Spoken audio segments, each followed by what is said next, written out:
How's everybody? So exciting new review for you guys today. Talking about the latest installment in the long-running Terminator franchise, Terminator Dark Fate. As a lifelong fan of the Terminator franchise, I'm always skeptical yet optimistic with each new installment. They are going the Halloween 2018 route and retconning every film past the first two films in the franchise, so it's only Terminator and Terminator 2 Judgment Day that matters.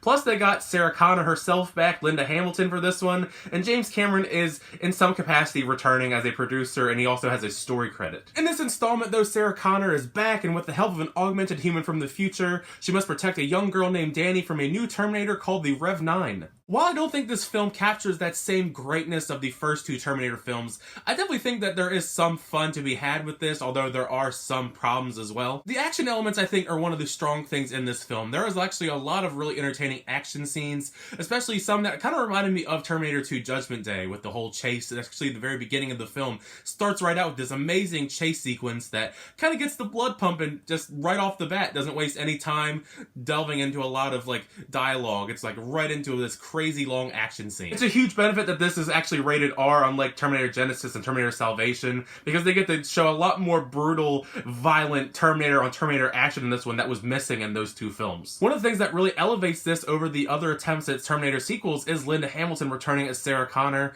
She's not the exact same Sarah Connor we knew back from Terminator 2 Judgment Day. She's definitely had a lot of wear and tear psychologically and physically, but she's still just as badass. Not taking any shit from Terminators or humans, and along the process, it's kind of mentoring this new girl Danny because she was there once. She knows almost exactly that kind of situation she was in, so she kind of can give her some advice along the way. Natalia Reyes as Danny actually isn't that bad. I don't think she's really given too much to do as far as personality-wise. Towards the end of the film, she kind of does grow somewhat of a personality, but for 2/3 of the movie, she's not really given too much. She's kind of just like a surrogate John Connor, Sarah Connor replacement in this new story. Mackenzie Davis is probably my favorite of the new batch of characters as Grace, this augmented human that comes back to protect her.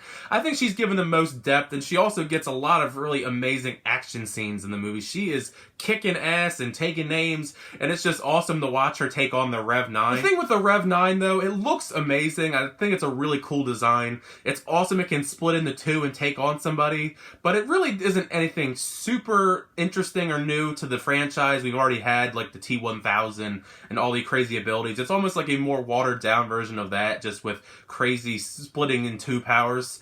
Gabriel Luna, I mean, he plays the role like you would expect a Terminator 2. He has personality when he wants to infiltrate, but otherwise he's really not all that menacing. I think he's maybe a little bit more scary than the John Connor Terminator in Genisys and the TX and Rise of the Machines, but he really doesn't come off as much of a threat even when he's facing off against our heroes throughout the film, because most of the time, obviously, he doesn't kill them, otherwise the movie would not last as long as it does, but they kick his ass throughout pretty much the whole movie, so he doesn't really feel too intimidating. I also love that Arnold Schwarzenegger returned once again to play Carl, which is quite an interesting character among the Terminator franchise to add him in there. I won't go into too many details about his character because it would be spoilers, but he's quite an interesting character. I wasn't expecting the way that they take his personality, and his whole arc in the movie is definitely interesting. I would call it interesting.